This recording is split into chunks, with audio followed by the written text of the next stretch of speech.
Welcome, fight fans, to episode 31 of the Hooks and MMA podcast. We've got a hat trick coming up on this week's episode. 3 fighters, 3 interviews, all fighting Saturday night on the UFC Fight Night. First up, we've got Danny, the Colombian warrior, Chavez. He's 11-3 featherweight on a 4-fight win streak, fighting this Saturday against Jared Gordon. Next up, we've got Darrick Minner.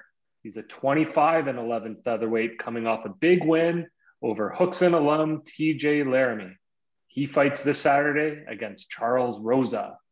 And then third, finally not last, he's a big boy, Jared, the Mountain Vanderaa. He's 11-4 heavyweight. He's going to be facing Sergey Spivak. Hopefully he cracks his skull and moves on up that heavyweight ladder. Next up, we've got hot headline news. Going to be talking a bit about the future of the welterweight division here in the UFC, the newly announced Bellator ranking system, and we'll also touch on the controversy brewing here with Gina Carano. And then finally, getting ahead of that book, we've got easy lines. We've got the UFC Fight Night this Saturday, Lewis versus Blaydes. Z-Ball's got some great locks for you to enter in your Bet365. I'm certainly going to be partaking so I can get a new hat. Thank you, Maverick, for lending this one over. That's Matt's little baby boy, if our fans don't know. And I also have a terrible taste in fashion. So let's get to it. Zoni, kick us off here. What's to come in the featherweight division of the UFC? Well, featherweight, we talk about welterweight? Or Bit of both. Bit of both. Okay, welter, so featherweight. We talked a few minutes ago about Zabit. Where is he in the world? Yair Rodriguez, obviously, he's in a little bit of hot water. We got Volkan and Ortega coming up here. Should be a great fight. Max Holloway sitting well after that unbelievable display against Kelvin Kattar. And then you got a couple other guys that are, looking to move up in the next few weeks. I really hope they rebook that Burgos Dawadu fight. That'll be good. And like we said, Darrick Minner's fighting Charles Rosa this weekend. They're looking to get into the top 15. I think it's Volk's to lose. I think he's the favorite in that fight. I would expect him to win, although Ortega looked extremely good his last time out. And if he wins, Holloway wants some big fights, but I really think they should run that back a third time, and he definitely deserved that. So, that's what I see happening in the next 6 months here. Anyone in the top 10 that can get a big win will obviously move up. You got, Dan Ige, Josh Emmett. We talked to him this week. He'll be making his way back later on this year. So some guys that can get back there with up into the top 5 there with a win or two. So we'll see what happens. And the big welterweight, announcement obviously was Edwards and Bilal Muhammad there. It's going to be, it's obviously a fight that they had to make. Bilal is a little bit lower ranked there, but it's going to be a tough fight still. It's going to be a tough fight for Edwards. But, where does that really put welterweight? These guys it seems like they're all kind of inactive, or they're all in like weird situations or things like that, right? It's like going through that ranking. Number one, you're not really impressed with what you see there anymore. That used to be the most depth of any division in UFC, men, women, whatever. And now you kind of take a look at it and you're like, well, what's really going on there? Like featherweight, as you just spoke about, obviously better, but lightweight, obviously most ridiculous. Now it's really lightweight, and even bantamweight now, like the amount of depth at bantamweight's really, really exciting these days. So these kind of guys need to kind of step up a little bit. Obviously Usman, Burns, you got to give it to them. That's another thing we can talk about right now, that performance from last weekend. Usman, finishing Burns when he was rocked very badly there in the first round. It was looking scary there in that first round, which, we did kind of predict it was going to be a little bit of a back and forth, and certainly Burns was really dangerous in there. But Usman proved, again, levels to this game. He is the top of the welterweight cream of the crop there. But really what's next for him, right? What are you guys kind of thinking? I said before, Stephen Thompson, he tweeted, maybe his hand's broken right now though. So really, when can he fight next? I mean, what do you think, Kronz, in terms of welterweight? Or Josh or whoever? What do you guys think? I'll let you guys break it down. I'll just maybe start off saying, if I think back to welterweight 5, maybe 6 years ago, it was probably the most stacked division in the entire UFC roster. Today, not so much. So I think that shift has led to some of this inactivity, people turning down fights, simply because it's a shallower, relatively speaking, division than it once was. So that's kind of my takeaway from all of this. There just isn't the names and qualified guys in the top 10 that you can really match against each other. So it leads to that. Yeah, just to throw in before Josh, I was just on Ben's point there. It's kind of the same as Bellator, where Douglas Lima, a really, really weak welterweight division in Bellator, and he had to go up and fight at 185. I'll talk about that once Josh is done, just something else we may see in the future here. Yeah, I was just going to add to it's the inactivity. Like, there are still big names and there's very good fighters in 170. There's good fights to be made, but none of them will accept anything.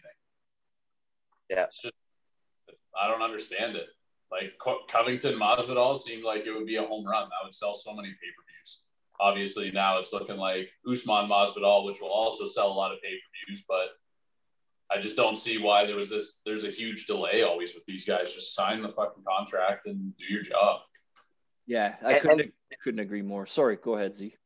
I was going to throw in there, and there hasn't been a lot of up-and-comers in the 170. It just doesn't feel like it, right? It's a lot of the classic kind of guys we're used to there with Woodley and everything. Thompson, we've seen there for a long time, right? Even Masvidal, he's been a journeyman. Maybe he hasn't always been in the top 10, but we've seen his name forever, right, as well, in terms of hardcore fans. So, I just, for whatever reason, I think it's just a natural way of life kind of thing, right? Things coming up and downs, right? Valleys and cliffs, if you will, or whatever, right? So I think we were kind of blessed with talent in the 170 there for a couple of years, and now it's kind of going to other things. I think maybe 5 to 10 years, let's say, or even 3 to 5 years, we're going to see, maybe welterweight will be crowded with people, and then we'll be kind of too used to the 155 names, and we'll be like, I'm kind of over Poirier, McGregor, right? Let's see these new blood in 170, right? So, go ahead. Keeping that from happening, Z, is Stephen Thompson. Keep putting guys, Luque, up-and-comer, Stephen Thompson embarrasses them. Bring in Jeff Neal, Stephen Thompson embarrasses them. They got to stop putting these up-and-comers against Stephen Thompson because he's too good. Maybe instead of, just to expand, Edwards and Chimaev, maybe we can do Stephen Thompson and Chimaev. Maybe he can stunt the up-and-comer there too. But yeah, just to quickly add on what you guys are saying there, Z, you're like absolutely right about, no up and comer except for Chimaev. So obviously right. He's got 3 wins, easy fashion against, subpar competition, but because there isn't a young up and comer that's bringing a lot to the table and exciting for fans to follow. Maybe that's why he's already jumped into the top 15 after those 3 kind of weaker wins and getting a fight booked with the number 3 guy in the division. So he's climbed the ladder a lot quicker. Maybe because it's shallow, maybe because it's, the hype, whatever, the UFC pushing him. But just a couple things. Usman said if Adesanya makes the permanent move to 205, he would definitely entertain the idea of going up to 185, which for me, he would have to do a couple things first. He would have to potentially beat a Stephen Thompson if maybe he gets the next shot or a couple down the line. A guy like Chimaev that's working his way up. And let's see what Edwards does against Bilal. But those are the 3 names in welterweight that I see as, new blood. I don't want to see him really fight, Covington again or any of the guys he's dominated. So if he moves up to 185, the fight that goes right to my head quick, I'd love to see is him and Whitaker. I think that would be absolute banger. So we'll see what happens here. Usman's obviously dominant. He's really good. I don't really see anyone beating him except for maybe with the style Chimaev potentially. That's a couple fights down the line. Let's see what happens. Yeah, no, that's what else do we have in our list there, Kronz? So the Bellator thing. So our buddy here, inaugural episode of Hooks in MMA, Josh the Gentleman Hill. He's a rising star in the Bellator promotion. He's a bantamweight fighter, and they released today they're going to be doing rankings based on a set of MMA experts, which I imagine are writers in the Just industry. Had a panel of 15, right? Something like that. Yeah, so 15 prominent writers, and they'll be voting to come up with the ranking system, which, funny enough, Hooks In talked about a couple episodes ago. So they're listening to us, which is great. Yeah, just want to break that down, maybe speculate who makes up that top 4, top 5, and potentially who might get that title shot. Yeah, so we got Pettis and Archuleta fighting for the belt. You know, in one of the first few cards back for Bellator in 2021. That's going to be a fantastic fight. You know, Archuleta fought Patchy Mix at 135 for the championship last year, and that kid is still unbelievable. Like he didn't get absolutely destroyed by Archuleta. It was a really close fight. If I'm not mistaken, it was 49-46 or 48-47, but either way, really tight fight. And I still think he's the number 1 contender. I think he's the next best guy in that division. I actually think he's better than Pettis, but obviously he lost. So Pettis steps in. And then you got like a couple guys that are, you know, trying to fight for that number 3 spot. Hill was supposed to fight Rafion Stotts, who only has 1 loss in his life. There's a spinning back fist to Merab Dvalishvili in the UFC. He's really good. He was supposed to fight Hill for the number 1 contender, and that was before that injury happened. That stalled that fight. Stotts picked up another fight and got a solid win. So he's got to be definitely fighting the number 1 contender. He was supposed to, and then he picked up a win after. So it's between Hill maybe doing that rematch, or maybe they bump up Gallagher again here and give him another shot. You know, he did get knocked out by Vanderaa, but since then Vanderaa has been released from Bellator. So it's not like, you know, he hasn't earned his way back up. I still think the quality of competition's fed to him. I think Bellator's tried to build him up for a bunch of years. But yeah, I would say Hill or Stotts for sure, and Hill or Gallagher, somebody like that would be next. And just in general terms, I think this is a great move by Bellator in terms of the rankings, right? It brings a little bit more legitimacy to them as an organization, and you know, as just professional fighters, right? With that ranking, it doesn't have to be super sophisticated or whatever, right? I don't love the MMA journalists guys ranking it, but it is what it is. At least we got someone, and you know, like I said, it brings, you know, a little bit more kind of realness to the fighting, and just as a fan as well. Now I can follow it. Now I know, oh, number 3 versus, oh, I remember this guy's 4th. I remember this guy's 5th, whoever it is, right? Now I can remember guys a little bit more better just for my personality. I like things to be in order. I like things to like know where guys' rankings are and things like that. So, yeah, no, I think it's a great move by them. So guys are going to be more interested in terms of the fights in general. And yeah, you're going to follow storylines better, all those type of things. So I think in general, it's a great business move. It's great for the fighters. They're all going to make more money, everything else in the long run. So yeah, I think it's great for everyone. So just hopefully, yeah, go ahead, go. So I was just going to say one more thing to add on what you're saying there. There's a couple things that bother me about Bellator. That's one, the ranking system. They have to have something like that. You go on like Wikipedia or the website, and like the list of fighters is so weird. Like the other thing is, you know, their card, sometimes there'll be like a 3 and 5 fighter fighting on the prelims. Kind of odd. But the one thing that bothers me most, I would say, is when they release their events, the main events usually released, the main card and the rest of the prelim, you don't even find it till like a week before. Then you're like, oh my God, that guy's fighting in a week. Like they know this obviously earlier because they signed the contracts, but they don't put out their cards in advance long enough. I don't think it's hard to build up other than the main event, like what kind of event you're actually selling, like who else is fighting on there. Yeah, it made them always seem to me like Bellator is very amateurish.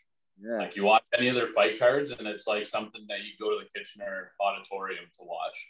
Like it seems very like shout out Kitchener, KW area. Yeah. Sounds like it just seems like, I don't know, low budget almost, that they don't have money to put into marketing, or no legitimacy to any of the fights that they even book in the first place because nobody has a ranking. Yeah, one example. Sorry, go ahead, Josh. No, go ahead, buddy. I was just going to say one example. We had her on the podcast, Julia Budd, one of the best 145ers in the world, lost to Cyborg, but she was fighting and like it wasn't on the website till like 5 days before. And she at one time was the champion and one of the highest paid athletes in Bellator. And they didn't even release on the website that she was fighting within a week, like beyond a week. Like that's crazy. Like, yeah, it's hard to promote it, right? Yeah. Like it's ridiculous, especially for something this big, right? Like it's just getting almost silly.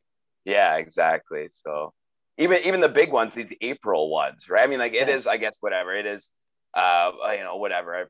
I guess 8 weeks, some of them, right? 6 weeks, some of them, or whatever, right? But still, those are your biggest ones, and that's kind of what you're doing. And then the little guys, it's such short notice. How can you think you're going to raise enough money or do all these things, right? But again, with these rankings, everything else, I think they're making the change as well. And yeah, we'll see where it goes. You're gonna say anything there, Josh? Yeah. I was gonna say that it just legitimizes Bellator. Like I think this is a big move for them, like you were saying, financially for them. Yeah. Yeah. They made some nice signings over the last 6 months. And I think as a casual Bellator fan, I'll admit that. Turning it on, seeing in the bottom corner the two guys' names, the little number beside each name to know what rank they are is going to be super helpful. Huge. And it's going to make me follow it and engage more with. And being a casual Bellator fan makes you a hardcore MMA fan. Right. That's a very good point. Yeah. You want to know what though? This might be the end of Bellator's build-up fight, having guys like Aaron Pico fight a guy that's like 1-6. Maybe like, people look at that and be like, "Oh, Aaron Pico, number 4 ranked, fighting number 50th." Yeah, yeah, true. Yeah, that's a good point. You can't be throwing no-name fights at a top fighter. Yeah, and then sorry about another promotion too. PFL obviously released their rosters for their season. The one thing I found kind of funny, maybe I agree a little bit, but the champ Ray Cooper was chirping Rory McDonald, saying just a shell of his former self. I'm not scared of him at all, and he shouldn't be posing anything or any problems in this division.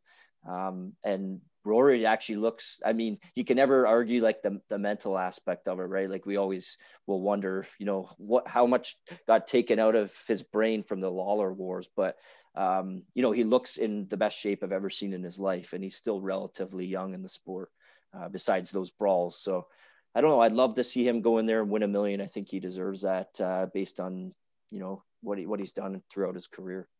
Yeah. I don't know. I kind of tend to side with, Cooper on this after, like, you know what, the whole reason why was that weird fight. Was it after he won against Liam or lost, and he was like, he found God and he didn't want to hurt people anymore? I'm yeah, like, having those thoughts and be competing in a job where you literally have to hurt somebody. Yeah, that was so weird. He went all like real religious and like yeah. So since then, I haven't trusted him to have that killer instinct that he had back in the UFC days. Well, he's going to need it, because if PFL, maybe they're not the most skilled guys in the world, that's why they're in there. They definitely like to throw. So yeah.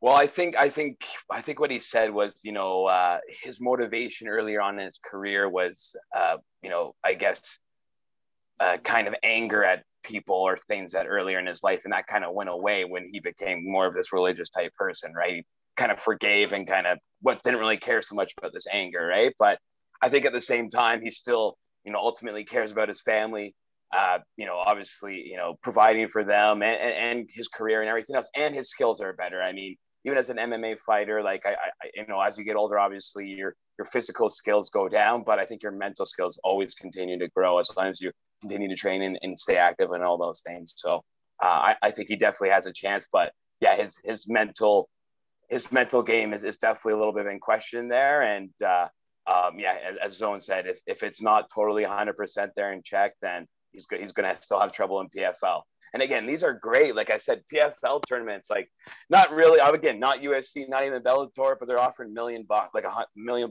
there for winner. Boom. Right. Like it's great to see as an MMA fan, I think, like just in terms of just the action these guys are getting and, the amount of, the competition that's building now with UFC, with these kind of smaller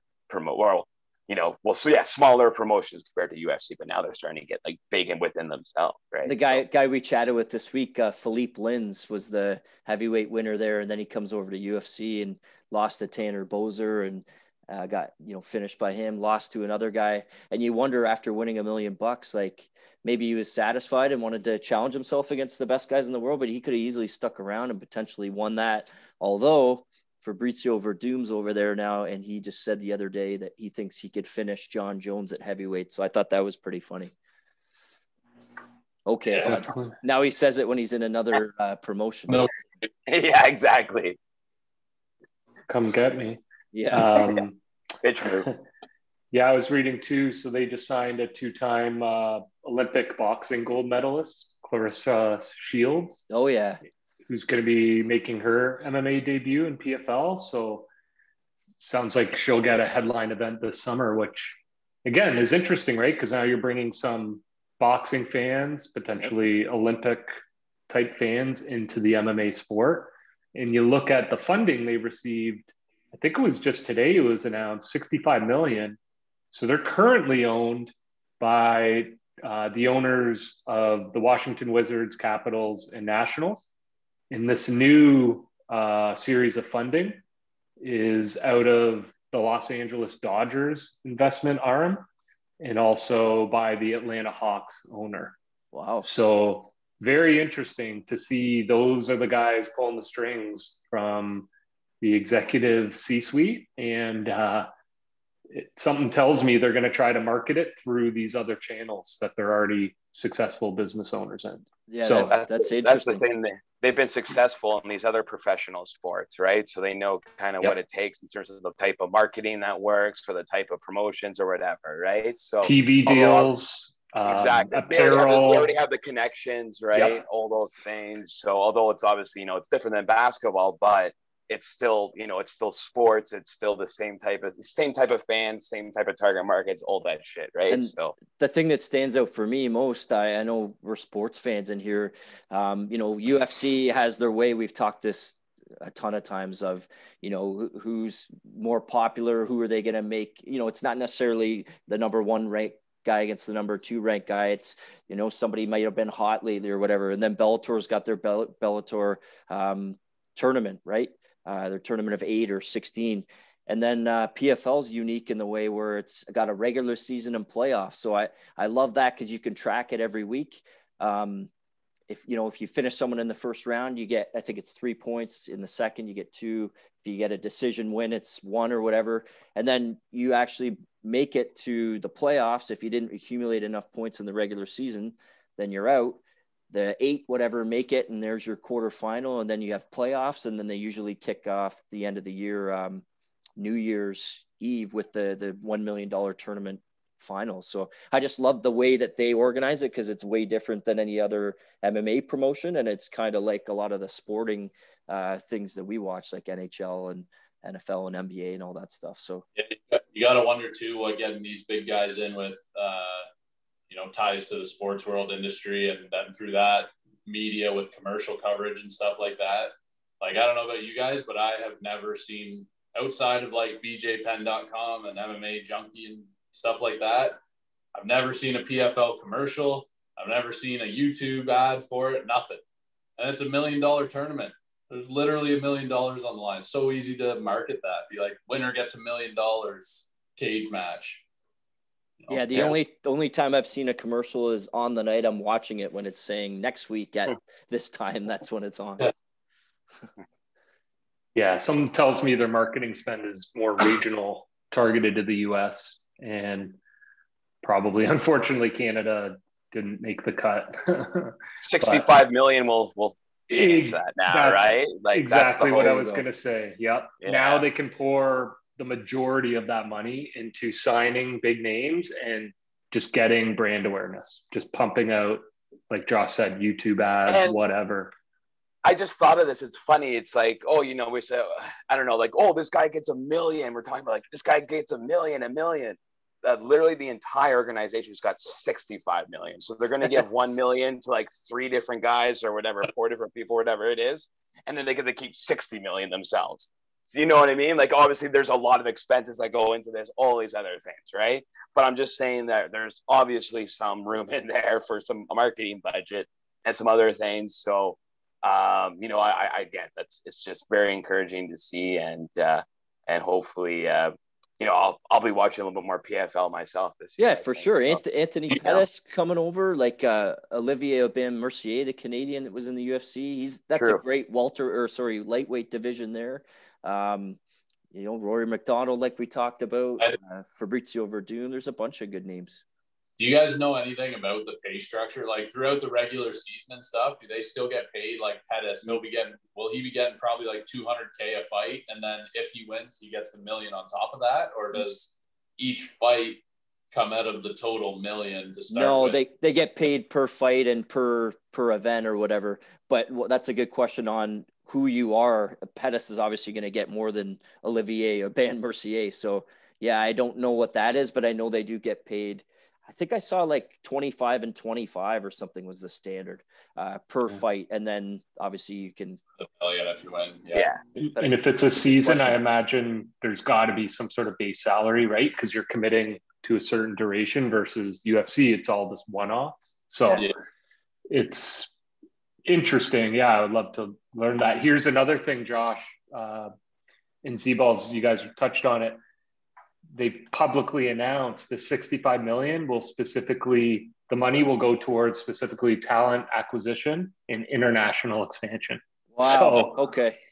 Yeah, you might turn on TSN tomorrow and see all these flashing lights. And, yeah, right? Well, that's big. Another organization, because really it's almost entirely UFC with some Bellator sprinkled in. Right. Yeah. Exactly. Great topics, boys. I was just going to say we might want to get ahead of that book. Yeah, let's get ahead of the book. One more business thing to mention. I should have told you guys a bit earlier, but there's a big article this week about Reebok. Adidas. This came up just for our fans. Episode 1, I want to say, episode 2, the sponsorships. And funny enough, Amazon, Adidas is going to be selling Reebok for roughly $1.82 billion. And when you read into it, why? It's because they're losing contracts like the UFC endorsement deal. So yeah, it'll be interesting, like as a viewer, as a fan, just to see all the Venom stuff start to come out, because I think that deal is going to expire, the Reebok one, very, very soon. So I know we haven't talked about it in a few episodes, but yeah, just something I saw this week that was kind of related to a past topic. Oh yeah, March 2021 is when the Reebok deal ends and Venom starts. So we're a month. I'm assuming it'll be the end of March, but wow, yeah. So keep your eyes peeled. There's going to be seems like a Reebok acquisition. They're going to spin it off. So the whole Gina stuff, like we don't have to get into it. Very political. But basically, anyone who hasn't seen, she got let go by Disney Plus for saying some controversial remarks on Instagram. Ariel Helwani basically posted a video saying he didn't agree with it and was offended by it. And then in retaliation, Dana White called him a douche. The interesting thing to me is that Disney owns ESPN, who has the rights to the television for UFC. Ariel works for ESPN. Is there going to be any blowback? Is there going to be any censorship that might come down the road? We don't have to answer this today. We got to get into easy lines, but maybe something we can chat about in future episodes. Or if you guys have, our fans, a comment or an idea, post that and we can talk about it in the chat. Next up on the Hooks In MMA podcast, we're lucky to have 11-3 featherweight. He's got a big fight coming up at the end of the month against Jared Gordon. Danny, the Colombian warrior Chavez. How's it going today? Hey, how you doing, sir? Good evening, or night. No, Yeah, good evening. the day went pretty quick. Yes, sir. Everything is great. Thank you for having me. Yeah, no problem. We appreciate it. So you were growing up, you grew up in Colombia, right? And right now you're living in Miami? Yes, sir. I was born in Queens, New York, and I was raised in Bogota, Colombia. So what got you into MMA, and what were some other hobbies beforehand that you partook in? Well, when you live in Colombia, most of the time all you do is play soccer. You know what I mean? That's all I did. And like street games, we call it jermis and ponchados, and which is kind of like kids games that you play when you're little. But mostly we played soccer or microfútbol, we call it, which is you play soccer, but it's like a smaller ball and it's a heavier ball, and it's a smaller field. And that's about it. And then I got into MMA just because I really like the sport of martial arts. I like the sport of fighting. I'm a big fan of fighting, watching movies and anime that involves fighting. I love that stuff. And the reason I really got in is because one of my friends invited me to one day go to his friend's house. Another friend of mine too. His name is they call him Monkey. And I remember we went to his house and they were showing The Ultimate Fighter season 3, if I'm not wrong, which is Tito Ortiz versus Ken Shamrock. And from there on, I remember me watching it and I was like, yo, I really like this. I would love to try this out. And that's how it started. I started looking for, at that time, we didn't have internet like that. We didn't have so I went through Yellow Pages. Back then we don't have Yellow Pages anymore. Yeah. And then I went to the Yellow Pages and I found schools, and that's how I found a school, and that's how I got in. And that's all she wrote. Yes, sir. Yeah. So your career thus far, you're on a 4-fight win streak currently. You got to the UFC, you had a great debut, and then now you have a step up in competition. So how do you feel about getting that? I don't know if there was jitters or not, but getting that first UFC win, and then now you can kind of ease your way in and start moving up the ranks. How do you feel about this next matchup? I think if I was not as experienced as I am now, the jitters would have been there. But I've been feeling like this for the past 2-3 years. I feel like I'm in the best stage of my career. I'm in my prime. And I already fought the best guys in Florida. And if Florida has a lot of amazing fighters. So I was fighting the best guys out here. And, I was beating them and I lost to some of them. It is what it is. But I was fighting them, you know what I mean? And I feel like my experience let me feel comfortable when I went in there to my first UFC debut. And when I fought there and the fight was done, I realized it's just like the other fights. It's just like them. The difference is it's a bigger stage. Of course, the guys are more, we're in the biggest stage, there's the big leagues. So of course the guys are supposed to be better, which they are. But I feel like I was already at that level too. So that's why I feel very comfortable. And now fighting Darrick Gordon, being a top 30 guy as my second fight is a big test for me. And I'm ready to take it. I'm ready to beat it. Yeah, it's a big test. It's a great opportunity for you too. So that's February 20th against Darrick Gordon. Just how do you feel you match up against him? I just think Darrick Gordon is kind of like similar to TJ Brown in the sense that he's gonna my last fight. I feel like he's gonna try to throw hands and he's gonna try to look for the takedown. Unlike TJ Brown, I feel like TJ Brown tried to look for the takedown a little late during the rounds compared to the beginning. I feel like Darrick Gordon is gonna try to look for the takedown sooner. I've been fighting wrestlers a lot. I'd say half of my career has been wrestlers, and I used to be a wrestler. So if you look at the beginning of my career, my first fights, I used to wrestle people down first. Now I feel like I found a style where it's more effective for me, which I strike and I use my wrestling a little bit more defensively. I use it offensively too. If you saw, I took TJ down in the 3rd round because I had to use it. So I know I could use it too. But I feel like I'm more effective when I strike and I defend takedowns more than me being the guy, being the offensive wrestler from the beginning of the round. I think Darrick Gordon is just like the fight, not just like it, because they're two different guys, but they have similar styles. I just feel TJ Brown is a better athlete than Darrick Gordon was. So, and I just feel Darrick Gordon is just, I think he's a good fighter. He's making changes in his career. He's going down to 45. He used to fight 55.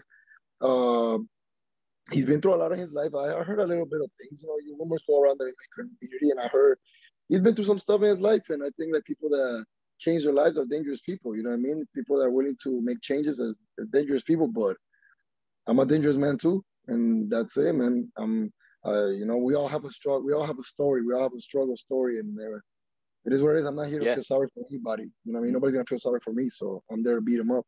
Absolutely. And you're just as motivated as you've ever been. So I can't wait to watch that scrap.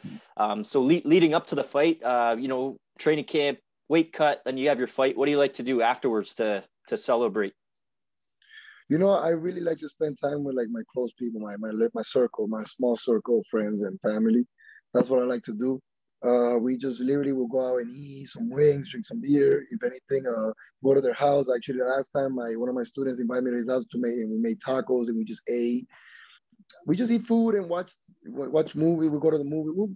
We'll do casual stuff, man. We don't really. I don't go clubbing. That's not what I like to do. I don't really like to go get messed up and get drunk and stuff like that. That's not what I like to do. That's not my thing.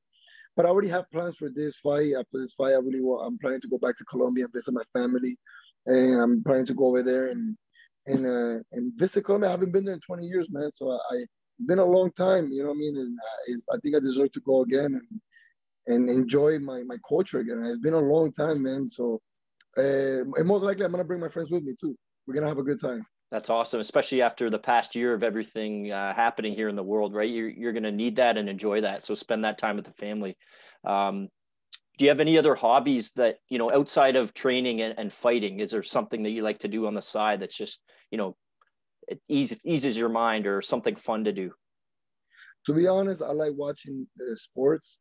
You know, I watch soccer, football, basketball, especially basketball. I watch a lot of basketball. Actually, after we're done, I'm going to tune in and watch basketball. And one of my biggest hobbies too is watching Japanese anime. I love anime. I watch Attack on Titan. I watch Dragon Ball Z, Black Clover. I could go on. I watch a lot of anime. You know what I mean? And like I said, it's very casual. It's very simple what I do. I'll go with my friends and we go out, play pool, bowling, watch movies. We go to the movies.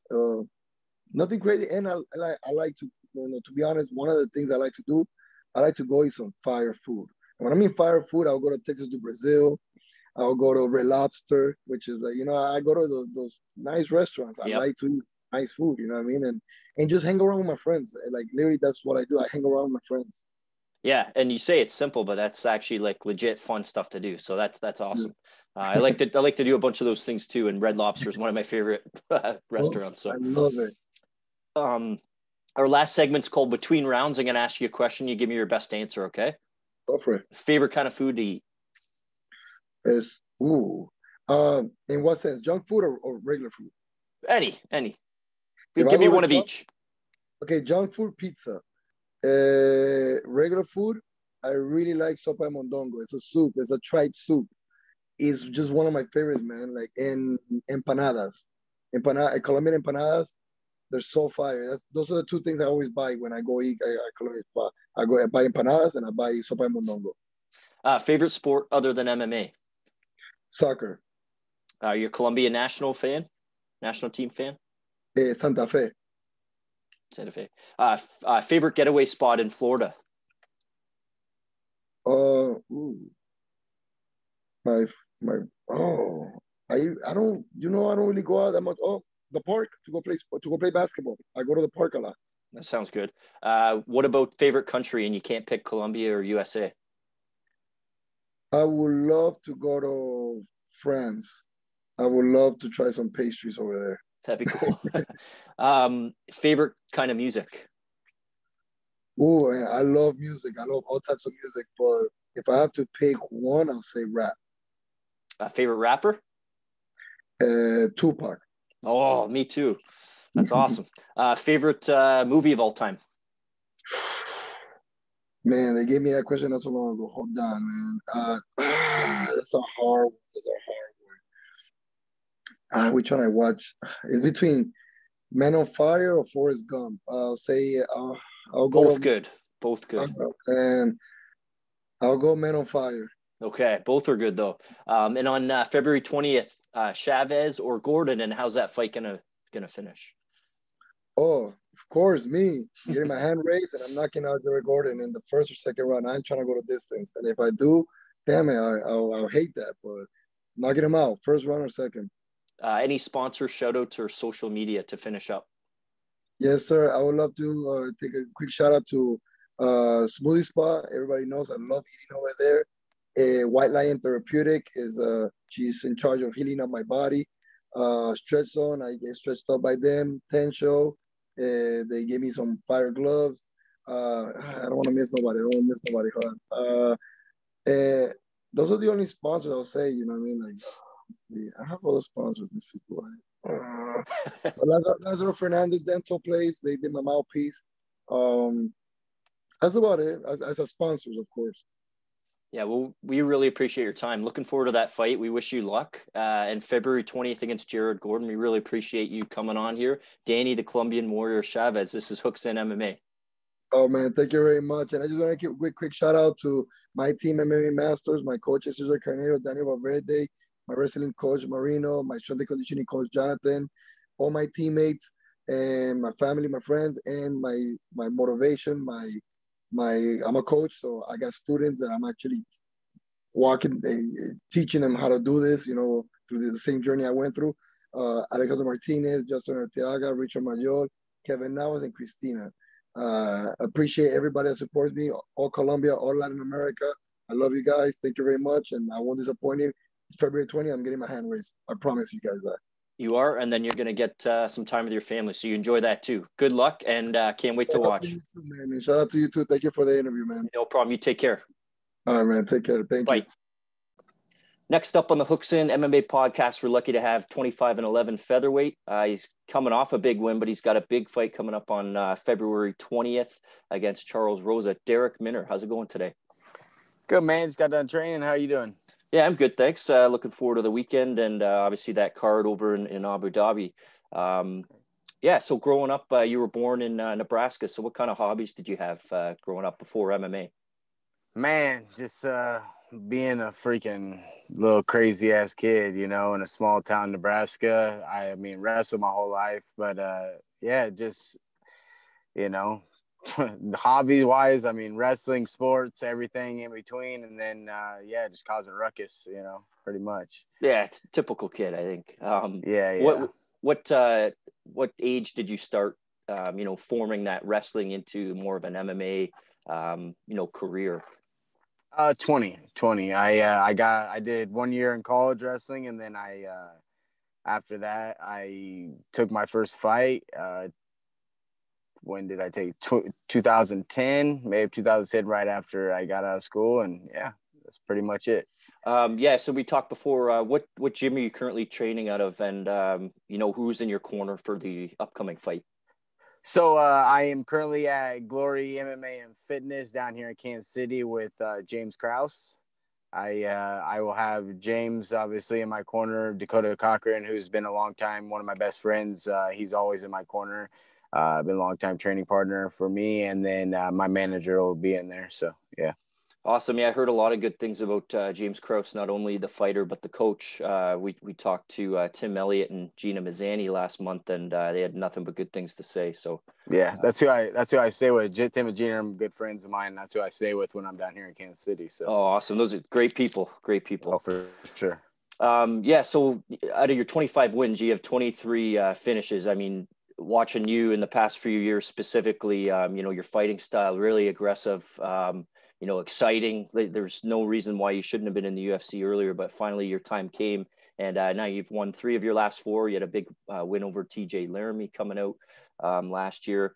For Charles Rosa, how do you feel towards, you know, leading up to that fight? How do you think you match up? And, you know, is it going to be the same Darrick Minner as normal, being aggressive and doing what you do?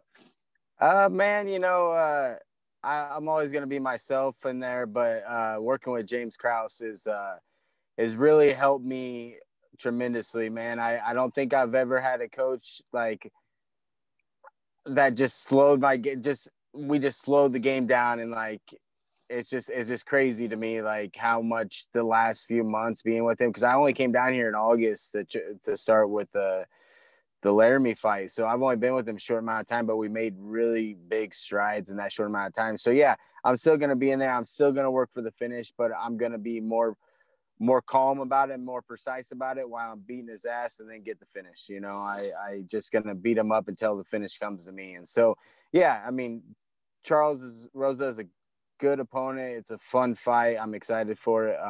But it's only me against me in there. That's it. It's always been that way. And that's why my fight career, I have 11 losses, but you go look at every one of those losses, and very few where I was losing up until I lost. So yeah, a good way to put it. Like it sounds to me like in this game, like you're ever evolving, right? Like you could have just kept going and you know, running forward and being aggressive, but like you said, you're slowing it down and you're picking apart you know, the different aspects of MMA, and you know, just becoming a better martial artist, right? Yeah, man. It's all about having the right people at the right time. You know what I mean? Like once you get to a certain point, you know, I being with James Krause is crazy, man. I've fought 3-4 of his guys like that are down here, like 3 of them that I currently train with. You know, it's insane. And so he's broke me down from the opponent standpoint. So like being with him, he knows all my flaws, everything. And so that's what we've been working on. So it's been great, you know, and I'm evolving more than I ever have. So since I came down here, probably I've taken more strides than I have in the last 6-7 years. So yeah, I'm definitely going to be a different fighter in there. Awesome. So yeah, leading up to a fight with training camps and cutting weight and the actual fight, how do you let it off afterwards? Are you one of those guys that goes in the gym the next day, or do you eat a ton of crazy food? Do you have a drink? How do you like to celebrate a win or a loss? Man, give me a bucket of ice cream and let me just probably finish watching the fights in our hotel room. Honestly, that's what we did last time. But yeah, man, I'm not too big on it. You know, this is the longest camp I've had. I have a 9-month-old daughter and a 5-year-old daughter at home. So, and my girlfriend Jordan. So we're just gonna spend some family time and maybe take a trip or something after this win, and yeah, go from there and get back to work. You know, or if they have something for me on the table, we'll jump right back in there. I like to fight, and I'm trying to get 4 or 5 this year. So let's see. Yeah, and that was my next question about family. So congratulations on the second daughter there.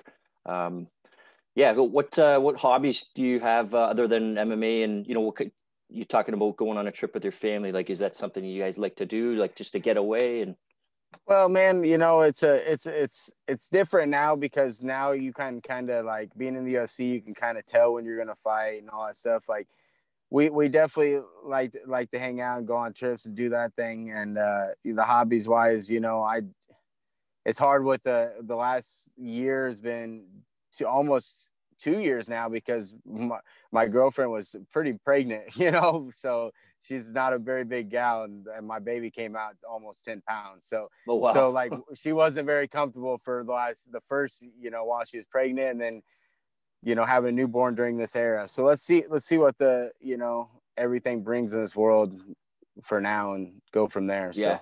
Yeah, it's a good plan. Last segment between rounds. So I'm going to ask you a question. You give your best answer. Okay. All right. What's your favorite kind of food to eat? Ice cream. Favorite sport other than MMA? Football. Are you a Nebraska fan? I'm a Husky fan through and through. And what about NFL? I'm a Raiders fan. Oh, favorite getaway spot in the United States? I like to go up to Colorado, go in the mountains and stuff. Favorite country in the world other than America? Man, I don't know. I've only been out of the country once, and that was Mexico. And I mean, I probably won't be my favorite once I'm done traveling. So. Yeah. Okay. Well, we'll have to get you somewhere. Favorite kind of music? I like all kinds of music, man. I listen to a lot of like Jelly Roll and stuff like that. So. Favorite movie of all time? Man, Varsity Blues, Boondock Saints. Yeah. Couple good ones. Just a couple fights I'm going to throw out. You let me know who you think's going to win. Adesanya or Blachowicz? Adesanya. Miocic or Ngannou too? Miocic. If in your weight class, if they end up making Holloway and Zabit, who do you think wins that? Holloway. Ortega or Volkanovski? Oh man, that's tough after Ortega's last fight. I'm gonna say Ortega upsets him. I think that could happen. And for yourself, you or Charles Rosa, and how on February 20th? I'm going to submit Charles Rosa and get my 50 Gs that I didn't get in my last fight for whatever reason. So good. Sponsors, shout outs, or social media to finish up. Man, I got tons of sponsors. Thank all of them. I don't have time for all that. And then, my teammates, my training partners, everybody, coaches. So, yeah, man, thanks for having me. Yeah, we just wanted to thank you for your time. We wish you luck in the fight against Charles Rosa on February 20th. Hopefully you can get away with the family and enjoy that W with the extra 50K. Thanks so much for your time, Darrick Minner. This is Hooks In MMA. Thanks, brother. Take care. Next up on the Hooks In MMA podcast, we're lucky to have Dana White Contender Series fighter from the other day. Got a big finish. Got a contract signed with the UFC. Jared the Mountain Vanderaa. How's it going today? Yep. Good yourself, baby girl. Good, thanks. Yeah. So first off, congratulations on the big W. It's great to see you fight and come out and put on a good performance. So congrats for that. Thank you very much. I appreciate that. No problem. So growing up in the USA, you're from Washington, from Richland, Washington. What were some of the hobbies you had growing up there? I actually was born there. I was born there. I lived there for roughly like the first year of my life. And then like a ping pong ball, I bounced everywhere. I've moved over 60 times in my life. Oh, wow. Yeah. So I'm averaging about 6 months a place. Okay. Something stupid like that. What was the one place that kind of hooked you into MMA when you started fighting? What was the place you were living at? I was here in Hemet. I was kind of wrestling, and then I was like, I kind of want to do something with this wrestling stuff. And then bam. Then a gym opened up, and kind of all became history. Yeah, and it's worked out for you. So what gym are you currently at, and who are your coaches? I'm at Dan Henderson's Athletic Center and Team Quest Athletic Center. Coaches right now I have Zach Sherman, who's my Muay Thai coach and my head coach. Joe Daddy Stevenson. My training partner is Jamal Pogues. And, if Joe can't make it, I like him in my corner also. So those are kind of my coaches right now. Tom Glicchio was one of my coaches, but he moved out to Tennessee to open up his own gym. And I currently own Team Quest Athletic Center myself, so I am my own coach here. But, I mean, I don't really – I do a lot of my training here, like my cardio, my strength training. And then I'll bring in guys to help me. Like Jamal comes down. My coach, Zach, will meet me either in Temecula to train at Dan's, or he'll come down and work with me here. So, I mean, but we're like parent, he's the parent company to mine. So it's like one and the same. So. Yeah. And some of the names you just mentioned there, some pretty legit guys to have back in your corner. Yeah, I just wanted to ask you quick, maybe the average MMA fan might not know a lot about Tony Lopez, but I saw, that you had that win over him, and he's got a ton of fights. I know I've seen him personally fight a couple of times. Just talk about that experience fighting a guy, that is willing to fight every other weekend, basically. He's exactly that kind of guy. He's just tough. I mean, he's like 46 or something like that too. Like he old and durable. Like when I like to stand. So when we stood together, I was like, all right. Like I definitely felt like I obviously won the exchanges, but like I clinched up, kneed him in the head 2 or 3 times. I'm like, oh, he's still standing. This is going to be an issue. It's like if he's still standing after that bull, I'm like, oh, this is going to be a long night out. And I mean, grappling, I really didn't spend too much time on the ground. For that camp, not because I knew I could beat him up on the feet, and sure enough, that's where I did most of my work in that fight was on the feet. So, but like when we went to the ground, I was just like, oh, okay, I beat him here, but the dude knows some little weird tricks to get out of certain things. So, did appreciate that. So yeah. Yeah, just overall a good name to have on the resume, no matter what age the guy is. He's been around. Yeah. So the other day, fantastic performance. What was your game plan going in? Did you know much about him? And obviously you executed to some point, but was that how you saw it going? Yes and no. I mean, I had to change my plans because I had to fight. I was prepared to do a chess match with Oscar. I thought it was going to be a back and forth match. And then it turned out to be a long draw. It was like my opponent changed, guy rushing me. I was just like, oh, okay, this is going to be different than I thought. But I knew that once he rushed, that I was only going to have to deal with it for about a minute, minute and a half, 2 minutes the most. And sure enough, I knew once his hands dropped. I know, I knew Biz Bing was saying, oh, he's feeling cocky. I'm like, no, I'm thinking to myself, I'm like, no, he's tired.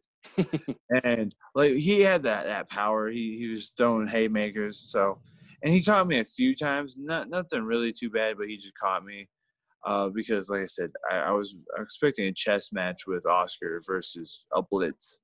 Just stung you, eh? Yeah, I was like, oh, okay, this guy's a little bit harder. Okay, let's let's work around the range. Let's work around everything. Let's, and we clinched up early on. I was like, oh, this fight it's going to get to the fence. It's going to get to the ground, and I'm going to win. Sure enough, once we got to the ground, I was like, oh, it's I felt like my black belt versus his brown belt from, even locations where we are. Midwest is not known for having these high-level jiu-jitsu guys. They're known for their wrestling. And so I was like, all right, I'm going to win this. And I saw my openings for the ground and pound shots, so I took them. Yeah. Definitely not my best performance. I will not act like I looked good or anything like that. I personally was upset with myself, especially in the striking department. It was something I pride myself in, and it was just absent. Yeah, well, you still earned the contract. You still finished them, and it looks like December 12th you might be fighting Sergey Spivak. Is that true? Yes, it is. Yeah, fantastic. So congratulations for that. Yeah, no, a quick turnaround. I got the fight that I wanted, so. Yeah, were you calling for that one? Yeah, after the fight, I wanted Sergey just because on the regional scene, like I said, he ran from me. I wasn't for sure if it was him or his coaches or hell, even his manager. I don't know. He accepted a fight with me. Then a week or so later, no, scratch that. He doesn't want to fight you anymore. I was like, the fuck?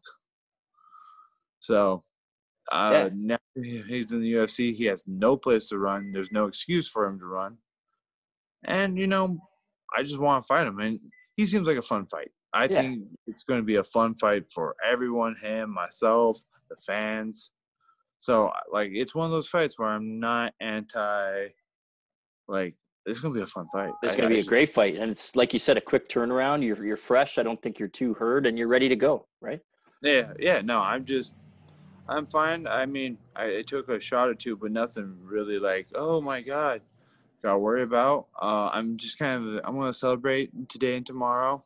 Yep. And then back on track. I got 4.5, 5 weeks to do so. So yep. Screw it. I'm gonna get ready. I'm gonna take my girl out, this weekend, before we get into this, and then I'm gonna train hard as shit for this fight. I mean, she's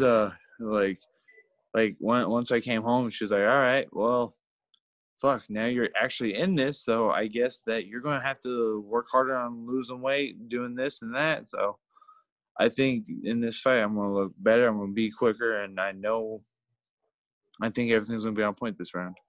Yeah, I think so too. How did you celebrate the win the other day? Did you get any time to go out and No. From what I've gathered was we were in quarantine with the fighters that are fighting this week. Okay. So, and most of the time they bring those fighters either Tuesday or Wednesday. And because we were on a Wednesday, most of the fighters were already there. And they're like, hey, you can't even leave the room. You can't celebrate. You either have to stay in your room and then go to the airport. But because we live in Hemet, Hemet's about 3.5 hour drive to Vegas. Okay. it's actually easier for me to drive to Vegas. It's cheaper than going to airport, parking my car there for a day or two. Yep. And just driving out there. So we're like, fuck it, we're driving out there. After the fight, they're like, hey, what can we do? Well, can't we do? They're like, oh, you guys can't do anything. We're like, all right, fuck it, we out. It's like it's 8 o'clock. Like we got to the hotel at 7. I showered, we packed up. We're like, it's 8 o'clock. It's a 3.5 hour drive. Fuck it, we going home. There you go. I sleep in my bed. There you go. I like that. Last question here before our last little segment. I'm just curious if you do watch the heavyweight division in the UFC. Yes, I do.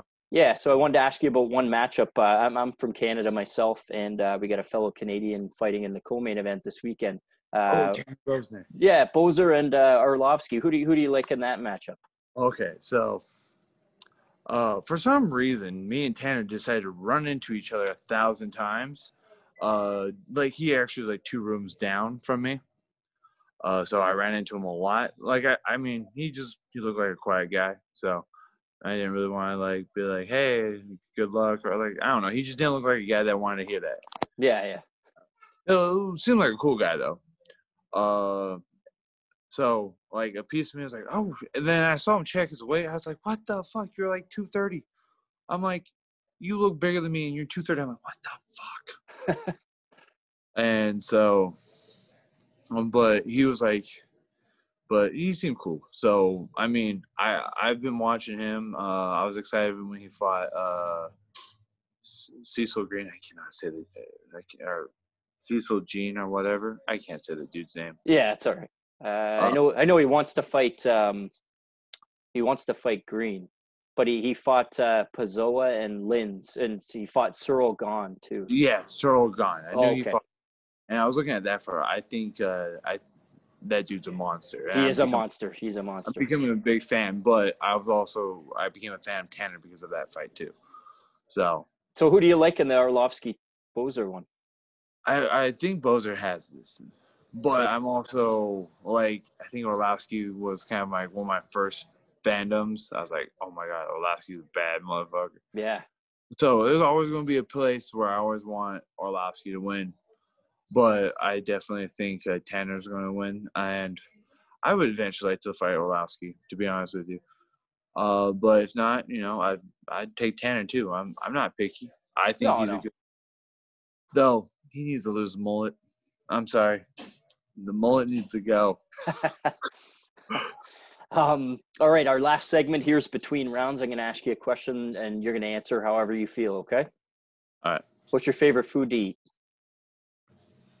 Mexican food. And your favorite sport other than MMA? Sleeping. Or actually video gaming. It's video gaming? What's your favorite getaway spot in the United States? I don't have one. No? No. What about... Vegas. We'll go with Vegas. Okay. Favorite country in the world other than the U.S.? It's tied. You know what? South Africa. I enjoyed being there every time I was there. Nice. Favorite type of music? Metal and metalcore. Favorite movie of all time? The Crow. Nice. And who would be in your top 5 pound-for-pound fighters of all time? Ooh, mine's not your typical best of the best, but I would always like I'll go with top 5 favorites. Number 5 would have to go to Uberim. Always been a fan of Uber and Overeem. Then we'll have to go just the Diaz brothers. That's a package deal right there. Lawler. And just because I think I'm a heavyweight, I will always – or you know what? As much as I kind of can't stand him as of recently, John Jones. I think he's maybe the biggest fighter that kind of pushed me into fighting. And lastly, I've always looked up to this guy just kind of like growing up. And I know he's not an MMA fighter, but it's Peter Ertz. I was like, I don't know why. I just love watching that dude. Okay. So He's a kickboxer, but, you know, he's just that guy that kind of just pushed me because I really didn't care for the pound-for-pound title. Yeah, no worries. Just curious on what you thought. So what's your sponsor shout-outs or social media that you wanted to mention before we head out here? Technically, I don't have any sponsors that I need to shout out as of right now, not because I don't know them. And You're going to get them. You're going to get them. Yeah, I have technically a few that I need to sit down and talk about that I've just been lazy to do so. But my social media, you can find me on Instagram, Facebook, Twitter, and TikTok under Jared Vanderaa, all one word. Give me a follow, make fun of me. I don't care. I'll make fun of you. So, you know, just who I am. Awesome. Thank you for having me in. No problem. We really appreciate you coming on. Really looking forward to, we just saw you the other day, but looking forward to December 12th against Sergey Spivak. Can't wait for that matchup. We really appreciate you coming on today, Jared the Mountain Vanderaa. This is Hooks in MMA. Thanks so much. You're welcome. Falling in and out of love, in and out of love with you. Falling in and out of love, in and out of love with you. Falling in and out of love, in and out of love with you. Falling in and out of love, yeah.